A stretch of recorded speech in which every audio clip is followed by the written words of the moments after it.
Fui a la boda de mi cuñada y descubrí que ella me asignó la mesa más lejana, para no arruinar sus fotos, pero el fotógrafo prefería mis ideas. Desde el momento en que recibimos la invitación para la boda de Claudia, la hermana menor de mi esposo, supe que algo no iba bien. No fue nada evidente al principio, claro, porque la tarjeta estaba perfectamente decorada, con caligrafía cursiva y un sobre delicadamente sellado con lacre.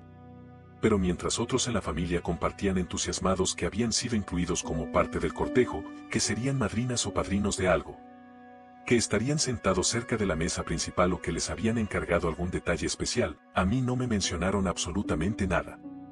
No es que me importara ser el centro de atención, pero me resultó extraño que ni siquiera me consultaran sobre los colores de los vestidos y supuestamente todas las mujeres cercanas a la familia debían ir coordinadas.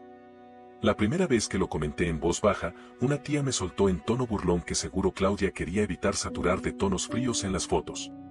Y ahí empezó todo. Porque ese comentario, aunque parecía una broma ligera, se convirtió, con el pasar de los días, en una especie de consigna repetida entre las mujeres del grupo familiar.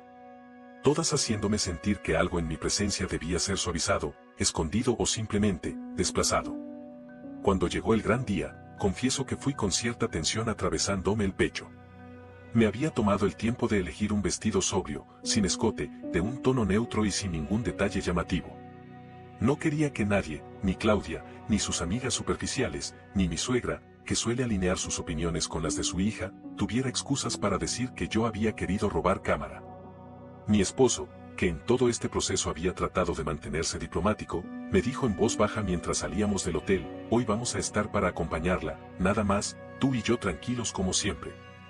Y yo asentí, agradecida de que al menos él no se sumara a ese jueguito de exclusión tan sutil como cruel. La recepción se celebró en un salón bastante elegante a las afueras de la ciudad, de esos con ventanales inmensos, luces colgantes como lágrimas doradas y mesas decoradas con velas flotantes en copas de cristal. Todo estaba perfectamente calculado para ser instagrameable, desde los arreglos florales hasta los rincones diseñados solo para tomarse fotos. Pero mientras los invitados comenzaban a ubicarse, yo noté algo que me sacudió por dentro: nuestras tarjetas, la mía y la de mi esposo, estaban asignadas a la última mesa del fondo. Literalmente la más alejada de la pista de baile, de la mesa de los novios y del escenario. Una mesa mal iluminada, donde apenas llegaba la música, donde los meseros pasaban de largo, donde ni siquiera se podía apreciar bien el ambiente general del evento. Recuerdo que mi esposo frunció el ceño y murmuró que debía haber un error, y se dirigió al encargado de protocolo para preguntar si había algún cambio de último minuto. El hombre le respondió con una sonrisa ensayada que esa era la asignación original dada por la novia, y que todas las ubicaciones estaban cerradas y no podían modificarse sin su autorización. No dije nada. No lloré, no hice un escándalo, no exigí explicaciones. Me senté en esa mesa como si nada, sonreí con cortesía a los otros relegados que estaban allí, entre ellos un par de compañeros del trabajo de Claudia y una prima lejana con su esposo con el que nadie hablaba desde hacía años. Y tomé una copa de vino. Pero por dentro me ardía el pecho. No por el hecho de estar lejos, sino por la intención detrás de esa distancia. Porque cuando vi como el resto de la familia, incluyendo a tías con las que Claudia apenas hablaba y hasta una excompañera del colegio con la que había tenido dramas públicos, estaban más cerca del centro, supe que esto no era un olvido, ni una confusión. Fue deliberado. Alguien decidió que mi cara no merecía estar en las fotos importantes. Y esa persona fue Claudia. Más tarde, mientras todos tomaban fotos y el fotógrafo profesional se paseaba entre las mesas captando sonrisas fingidas, copas en alto y abrazos incómodos, ocurrió algo que marcó el inicio de todo este enredo. Él se acercó a nuestra mesa. No sé si fue porque el resto ya lo había agotado con poses repetidas, o si simplemente buscaba un ángulo diferente. Pero se detuvo justo donde estábamos y dijo que la iluminación de ese rincón tenía algo interesante, que las sombras de las velas en las paredes y la textura de los cortinajes daban una sensación distinta. Yo, sin pensarlo mucho, le respondí que si giraba unos grados y bajaba un poco el lente, lograría que las luces del fondo se reflejaran en las copas. Me miró sorprendido y me dijo que sí, justo eso, como si no esperara que alguien en esa mesa supiera algo de encuadres. Se arrodilló, hizo la toma, se levantó con una sonrisa y me dijo que tenía buen ojo. A partir de ahí, cada vez que pasaba por nuestra área, me hacía alguna pregunta rápida, me mostraba la pantalla de su cámara y tomaba nota mental de lo que yo le decía. No era gran cosa, pero se notaba que apreciaba una segunda opinión con criterio. Nunca imaginé que ese intercambio tan simple, tan casual, iba a desatar la tormenta que vino después. Porque cuando Claudia recibió las primeras pruebas de sus fotos, no solo vio las imágenes que había soñado durante meses, también se topó con tomas que no había planeado, con encuadres distintos, con composiciones que no llevaban su firma sino la mía. Y en vez de alegrarse por tener un resultado distinto, en vez de agradecer que el fotógrafo tuviera creatividad, se obsesionó con la idea de que yo le robé su momento. Así empezó todo, con una mesa en la esquina, una cámara, y una novia que no soportó que algo no girara en torno a ella. Actualización 1. Han pasado apenas 3 días desde la boda y, si bien pensé que todo este asunto se disiparía con el paso del tiempo y el desgaste natural de la euforia post-evento, la realidad es que el ambiente familiar se ha vuelto más tenso, espeso y jodidamente incómodo de lo que jamás imaginé. Después de lo ocurrido esa noche, tras haber regresado a casa con una mezcla de resignación, rabia contenida y un poco de alivio por haber logrado mantener la compostura, lo primero que hice fue sentarme con mi esposo en la sala, aún con los zapatos en la mano y el peinado deshecho, para preguntarle directamente si él tenía alguna idea del porqué de nuestra ubicación tan distante en la boda. Su silencio fue más revelador que cualquier respuesta. Bajó la mirada, se frotó el cuello con los dedos y terminó confesando, a regañadientes, que días antes de la ceremonia había escuchado a su hermana decir que prefería mantener ciertas personas lejos de la pista principal y de la zona de fotógrafos para que no interfirieran con la estética que había imaginado. Me lo dijo con tono neutro, casi disculpándose sin querer usar las palabras correctas, pero ya era tarde. Yo ya sabía que la exclusión había sido una decisión intencional, ejecutada con la frialdad de quien planifica hasta el último detalle y se permite ser cruel siempre que lo disimule con una sonrisa. Esa noche apenas dormí. Cada vez que cerraba los ojos, me invadía una rabia sorda al recordar el modo en que Claudia desfilaba por el salón con su vestido blanco pomposo y su séquito de damas perfectamente peinadas, todas haciendo selfies como si fueran las Kardashian versión de pueblo, y yo relegada al fondo, observando desde la distancia cómo posaban y se aplaudían entre sí como focas amaestradas. Pero lo que más me carcome no es el ridículo protocolo estético, sino el hecho de que Claudia haya sentido la necesidad de borrarme de la narrativa visual de su boda. Porque eso fue lo que hizo, eliminarme simbólicamente del relato. En su mundo perfecto, yo era una mancha, un error de encuadre, una sombra que no debía proyectarse cerca de su versión editada de felicidad. Al día siguiente del evento, comenzó la segunda fase del veneno, los comentarios pasivo-agresivos.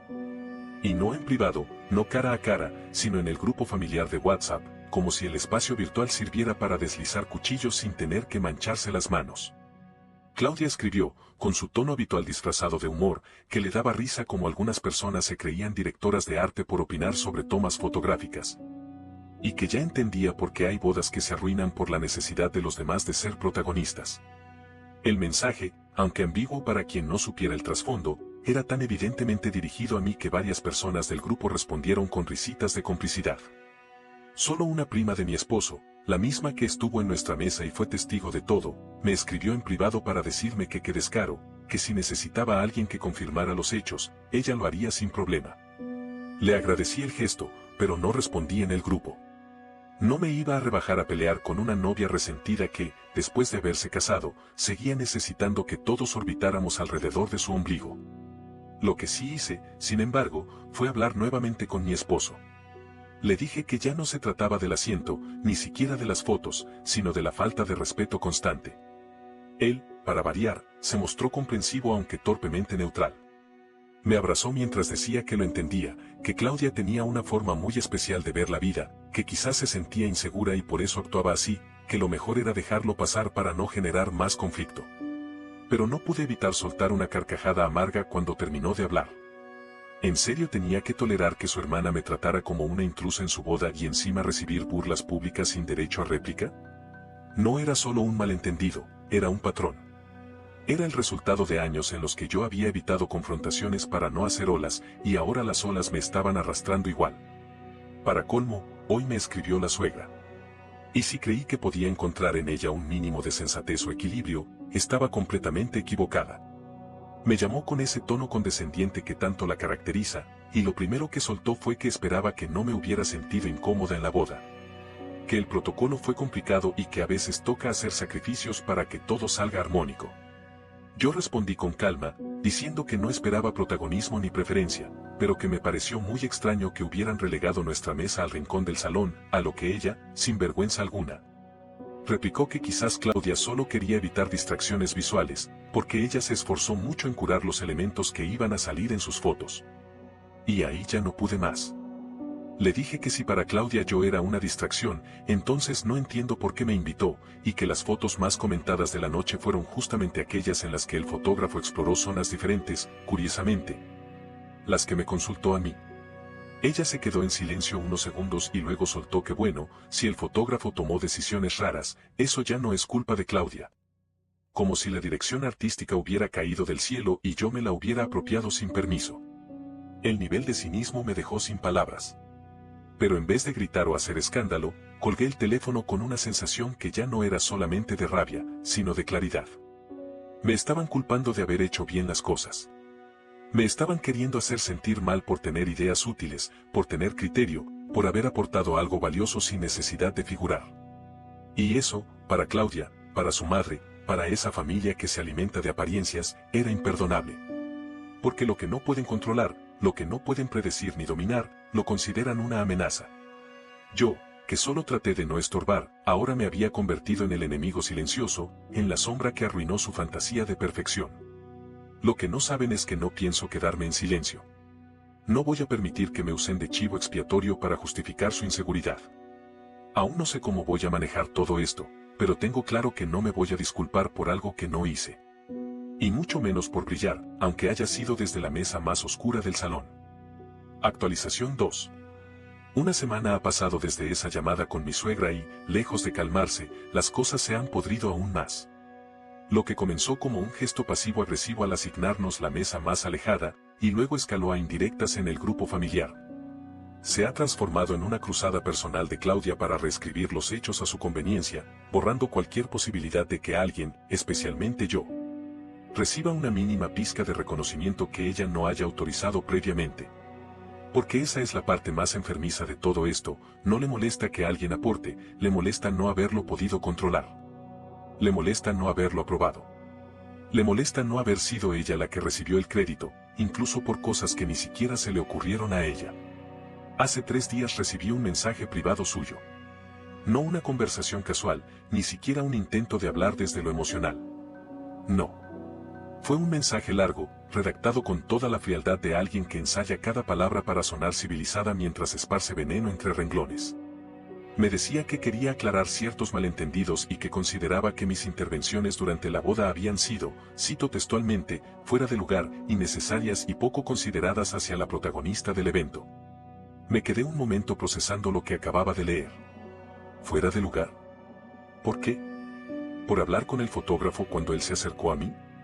¿Por sugerirle que aprovechara una toma desde una esquina? ¿Por compartir un par de opiniones cuando él mismo me las pidió? El nivel de arrogancia en sus palabras me dejó estupefacta, y lo peor es que no terminaba ahí.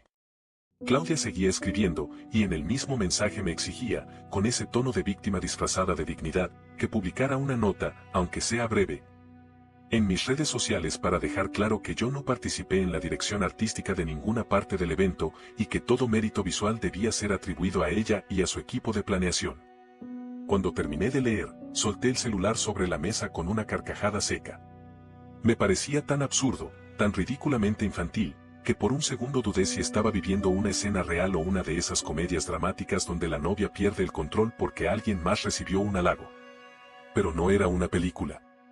Era Claudia, la misma que había escogido cuidadosamente a sus damas según su tipo de cuerpo para que ninguna sobresaliera más que otra.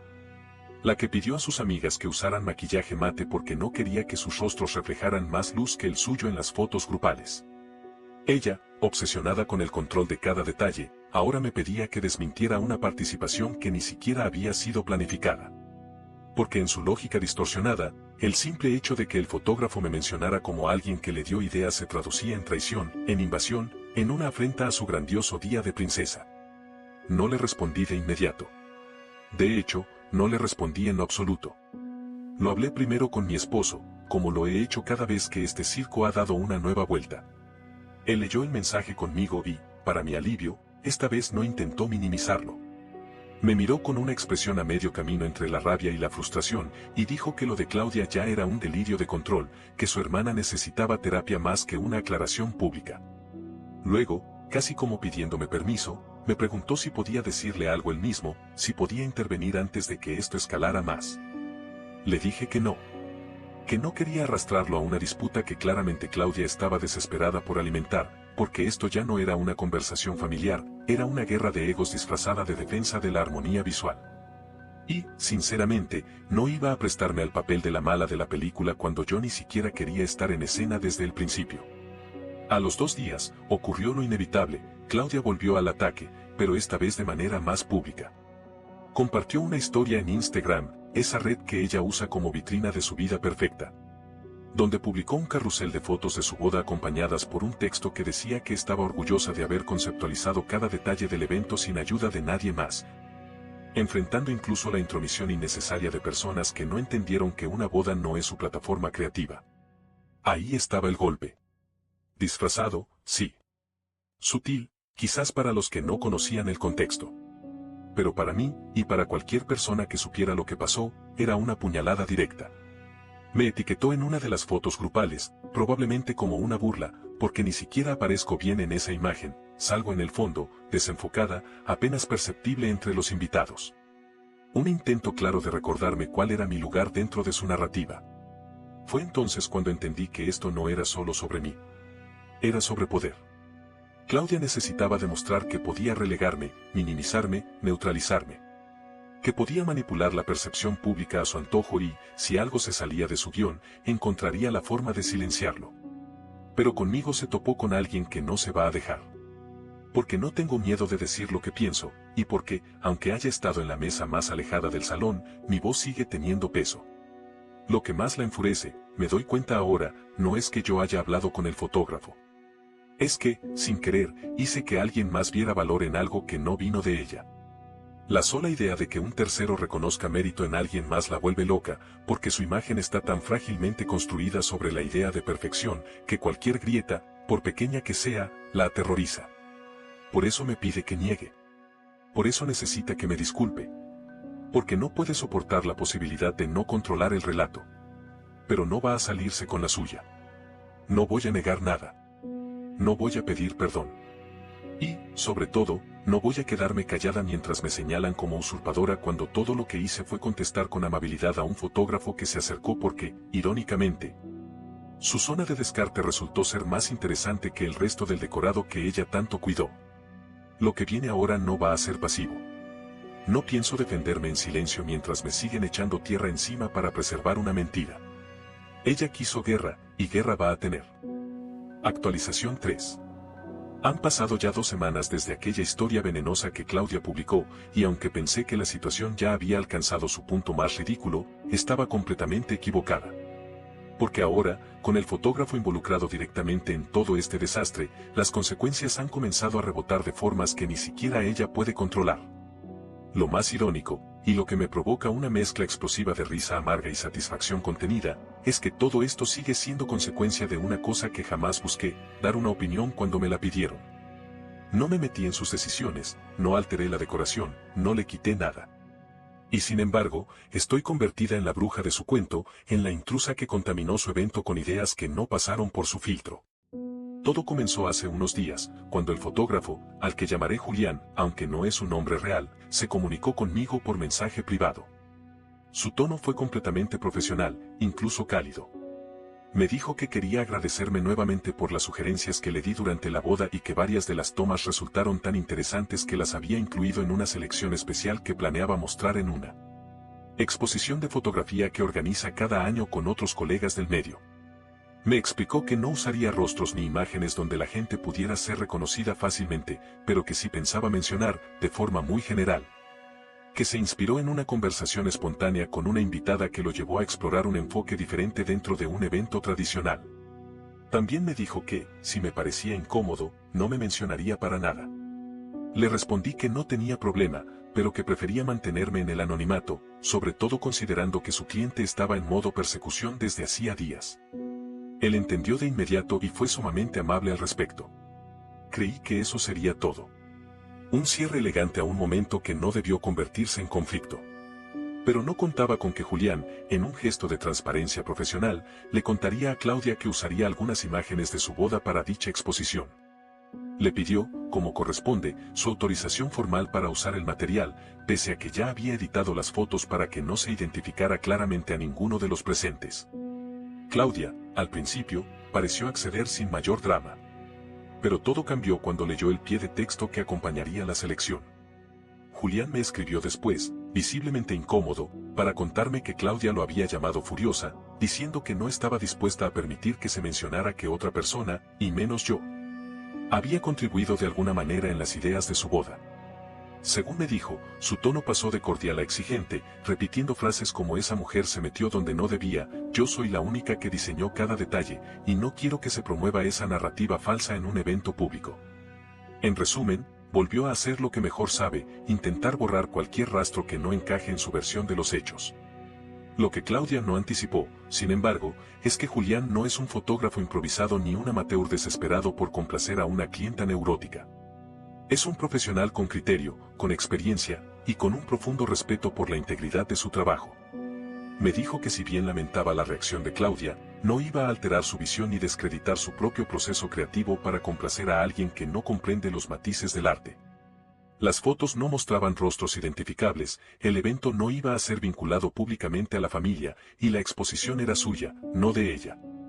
La única concesión que hizo fue eliminar la mención a una invitada para evitar futuras represalias.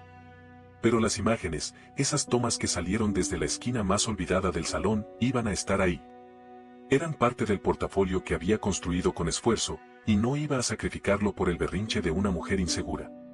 Cuando me enteré de esto, sentí una especie de vértigo interno. No por miedo, sino por una rara mezcla de asombro y justicia. Porque por primera vez desde que comenzó esta guerra silenciosa, alguien fuera del círculo familiar estaba dispuesto a plantarle cara a Claudia y decirle que no todo gira a su alrededor. Que no todo puede ser moldeado a su conveniencia. Que hay límites. Y esa pequeña validación, esa muestra de integridad ajena, fue suficiente para devolverme el aliento que llevaba semanas conteniendo. Esa misma tarde, Claudia volvió a escribir, pero esta vez su tono ya no era pasivo-agresivo. Ahora estaba abiertamente hostil. Me acusó de haber manipulado al fotógrafo, de haber usado su boda como una vitrina personal, de haberle robado su momento. Me dijo que era una oportunista y que mi comportamiento había sido despreciable y egoísta. Lo leí todo en silencio, sin contestar una sola palabra.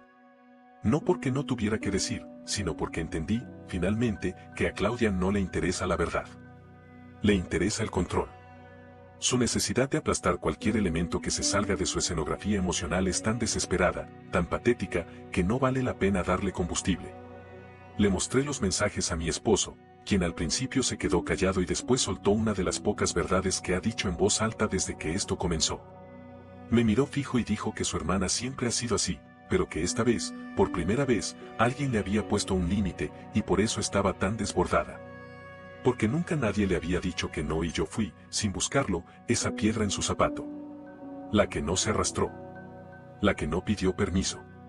La que no se disculpó por existir. Estoy cansada, sí.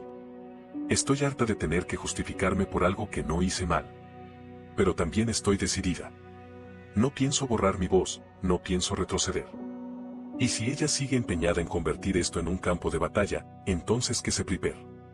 Porque he sido paciente, he sido respetuosa, he dado espacio para que las cosas se enfríen. Pero ya no más. Esto no es una disputa por fotos ni por estética. Es una lucha por la dignidad. Y yo no estoy dispuesta a perderla. Mucho menos por complacer el ego frágil de una mujer que no soporta que otra brille, incluso cuando lo hace sin querer. Actualización 4.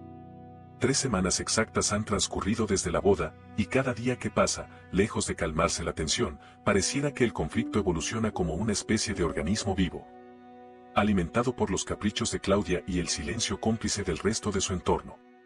Es como si la familia completa hubiese decidido que lo más conveniente es hacerse los ciegos mientras ella se desboca, repitiendo su versión de los hechos hasta convertirla en una suerte de verdad colectiva.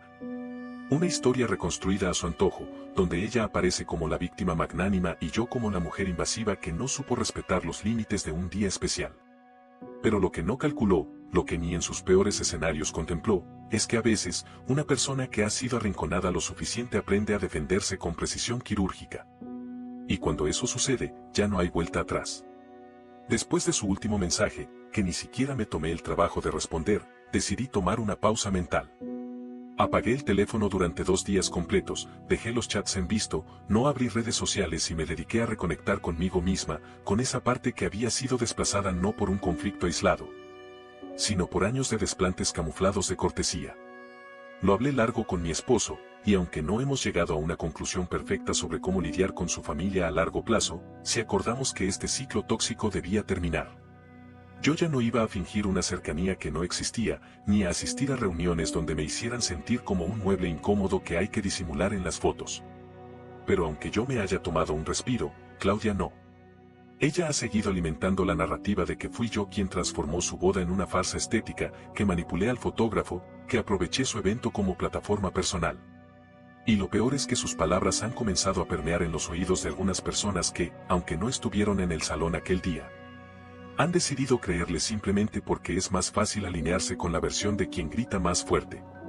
Eso me quedó claro hace pocos días, cuando me encontré en una cafetería con una de las primas de mi esposo, una mujer que siempre había sido cordial conmigo, aunque nunca demasiado cercana, y, tras unos saludos incómodos, soltó de la nada que esperaba que las cosas no se salieran de control por unas fotos que al final ni eran tan importantes.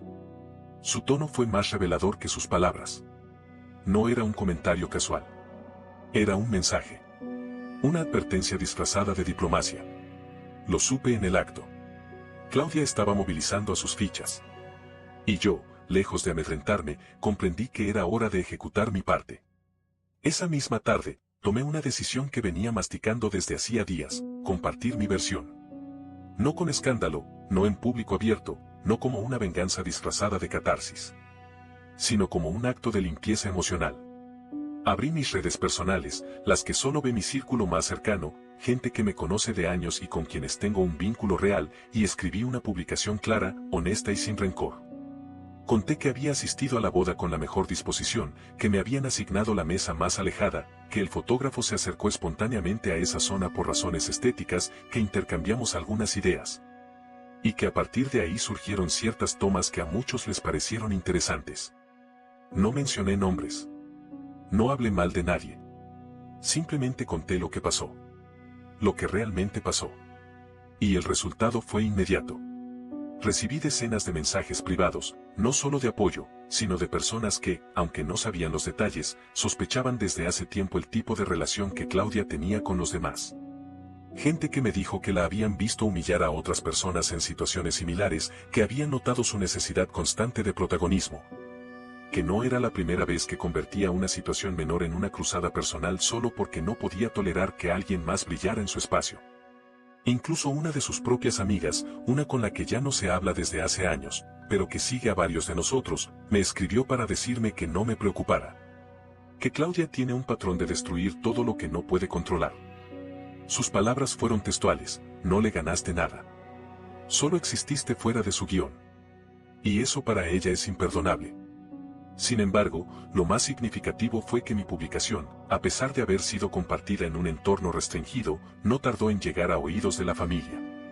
Al parecer, uno de los primos, con la sensibilidad de un ladrillo y la lealtad mal entendida, hizo capturas de pantalla y las compartió con Claudia y con mi suegra. En menos de 24 horas, tenía una nueva ola de mensajes acumulados en mi celular, todos de corte acusatorio, algunos disfrazados de preocupación, otros directamente hostiles. Pero ya no sentí culpa, ni miedo, ni siquiera cansancio. Sentí una especie de liberación. Porque ya no había nada que esconder, nada que silenciar, nada que me obligara a callarme para mantener la paz con una familia que nunca ha sabido lo que eso significa. La respuesta que les di fue corta y definitiva: dije lo que viví. No voy a retractarme por contar la verdad. Si les incomoda, es porque saben que no está tan lejos de lo que ocurrió. Desde entonces, el silencio ha sido sepulcral. Claudia no ha vuelto a escribirme directamente, aunque sé que sigue hablando por detrás. Mi suegra me ha enviado uno que otro mensaje ambiguo, esos que suenan como consejos pero están llenos de reproches. Y mi esposo, por primera vez en mucho tiempo, me ha defendido sin titubeos, incluso frente a su madre. Le dijo que no iba a permitir que me volvieran a señalar como culpable por algo que no hice, y que si eso significaba alejarse de ciertas reuniones, entonces lo haríamos. Que la familia se construye desde el respeto, no desde la obediencia ciega. Yo, por mi parte, estoy en paz. Sé que aún falta camino por recorrer, que Claudia probablemente no dejará de buscar formas de reivindicar su versión, y que este conflicto ha dejado huellas que no se borran con una simple publicación. Pero por primera vez siento que recuperé el control sobre mi voz, sobre mi historia. Y eso, para mí, es mucho más valioso que cualquier asiento junto a la pista de baile. Actualización final. Un mes completo ha pasado desde la boda, y aunque el polvo de la celebración ya se ha asentado, las secuelas del conflicto siguen vibrando como una corriente subterránea que atraviesa cada conversación, cada reunión, cada espacio compartido dentro de la familia. Claudia ya no me escribe directamente, y aunque no ha tenido el valor de enfrentarse cara a cara conmigo desde su último ataque por mensaje, ha intensificado su campaña de victimización con una estrategia pasivo-agresiva tan predecible como patética. Ahora va por ahí repitiendo que su boda fue eclipsada por una serie de malentendidos y envidias que la obligaron a alejarse de las redes sociales para preservar su paz. Como si fuera la mártir de una cruzada que ella misma fabricó desde el momento en que decidió relegarnos a la mesa más lejana y hacer de su evento una pasarela de exclusiones cuidadosamente diseñadas. Sin embargo, mientras ella sigue atrapada en ese teatro de cartón piedra que construyó para sí misma, la vida ha seguido su curso. Y en ese curso, la ironía ha jugado a mi favor de una manera tan deliciosa que no puedo evitar sentir una satisfacción profunda, no vengativa, sino justa, al ver cómo, por mucho que Claudia haya intentado controlar la narrativa, la realidad sigue escapándosele por las grietas. Porque lo que ocurrió con las fotos, con el fotógrafo, con todo ese escándalo que ella quiso sepultar, terminó teniendo un eco inesperado. Uno que la dejó fuera del encuadre, esta vez de manera simbólica, y me dio a mí una oportunidad que jamás habría imaginado cuando me senté en esa maldita mesa oscura del fondo. Hace unos días, Julián, el fotógrafo, realizó finalmente su exposición anual en un espacio cultural independiente muy conocido dentro de su círculo profesional. Se trató de un evento discreto, sin medios masivos, pero con presencia de otros fotógrafos, artistas visuales y personas vinculadas al mundo del diseño y la producción. Yo no planeaba ir, en parte por no exponerme a una escena incómoda, en parte porque prefería mantener mi distancia. Pero él insistió en que debía asistir, al menos para ver el resultado final y conocer el impacto que había tenido ese pequeño experimento estético que comenzó en una esquina ignorada de una boda. Acepté ir, y lo hice acompañada de una amiga, no de mi esposo, porque en ese momento él tenía compromisos laborales. Me sentí ligeramente nerviosa al llegar, como si estuviera cruzando una línea invisible entre lo anecdótico y lo trascendente. Y sin embargo, apenas entré al salón y vi las imágenes colgadas con pulcritud, impresas en alta resolución, iluminadas con focos suaves que resaltaban cada matiz de las sombras y la luz que habíamos comentado aquel día. Sentí una especie de reconocimiento silencioso que me sacudió hasta los huesos. No era mi nombre lo que aparecía allí, porque, como acordamos, Julián evitó cualquier mención directa, pero yo sabía. Sabía qué fotos habían nacido de nuestras conversaciones, sabía qué encuadres fueron sugeridos por mí. ¿Qué secuencia de imágenes surgió de esa esquina abandonada por todos menos por la mirada de un fotógrafo que supo ver lo que otros descartaron? La exposición fue un éxito. Varios de los asistentes comentaban con entusiasmo el contraste entre lo tradicional y lo disruptivo, hablaban de cómo esas tomas rescataban la belleza de lo inadvertido, de lo no posado. Escucharlos me provocó una especie de vértigo emocional. Era como asistir a una conversación sobre mí sin que nadie supiera que estaba ahí. No por egocentrismo, sino porque por primera vez sentí que todo ese maltrato, toda esa exclusión, toda esa rabia contenida, había servido para algo. No para exponer a Claudia ni para alimentar mi ego, sino para descubrirme a mí misma en un lugar donde nunca me habían dejado estar, el centro de una idea que vale la pena. Después del evento, Julián me agradeció de nuevo, esta vez en persona. Me dijo, con la sencillez de quien valora lo genuino, que sin esas conversaciones quizás no se habría atrevido a experimentar tanto en un evento formal. Y que gracias a esas fotos ya había recibido 2 nuevos encargos de clientes interesados en un estilo más artístico. Me abrazó con respeto y me ofreció una colaboración a futuro. Me propuso trabajar juntos en un pequeño proyecto de retratos conceptuales, algo informal pero creativo, solo para explorar ideas. Y acepté. No porque quiera convertirme en fotógrafa, sino porque me niego a seguir reduciendo mis ideas a la categoría de intervenciones fuera de lugar, como Claudia pretendía etiquetarlas. Cuando llegué a casa esa noche, aún con el eco de los comentarios flotando en mi cabeza, hablé con mi esposo. Le conté todo, con lujo de detalles, sin omitir nada. Y él, después de escucharme con una mezcla de orgullo y rabia reprimida, me dijo que nunca más me iba a pedir que bajara la cabeza para mantener la paz familiar. Que si algo había aprendido en estas semanas, era que la paz que exige silencios humillantes no es paz, es sometimiento. Me abrazó con fuerza y me dijo que haríamos las cosas a nuestra manera de ahora en adelante, que si Claudia quería mantener su versión de la historia, que lo hiciera sola. Sin esperar que los demás aplaudiéramos su guión de diva incomprendida. Y así lo hemos hecho. Desde entonces, hemos reducido nuestra participación en eventos familiares al mínimo indispensable. Si hay reuniones donde Claudia está presente, vamos solos y sabemos que el ambiente será neutral. Si no, simplemente no asistimos. No damos explicaciones. No pedimos disculpas. No jugamos al equilibrio cuando del otro lado solo hay manipulación. Y, aunque esto ha generado comentarios, miradas, susurros a espaldas, también nos ha dado una libertad inmensa. Una tranquilidad que no teníamos antes. Porque cuando dejas de complacer a quienes solo te toleran si no brillas, empiezas a encontrar el espacio real para ser tú mismo. Claudia sigue con su vida, o al menos eso intenta mostrar en sus redes, fotos cuidadosamente editadas, frases motivacionales recicladas, sonrisas plastificadas en reuniones donde la armonía se mide en likes. Yo, por mi parte, sigo descubriendo todo lo que puedo hacer cuando me niego a sentarme en una esquina por mandato ajeno.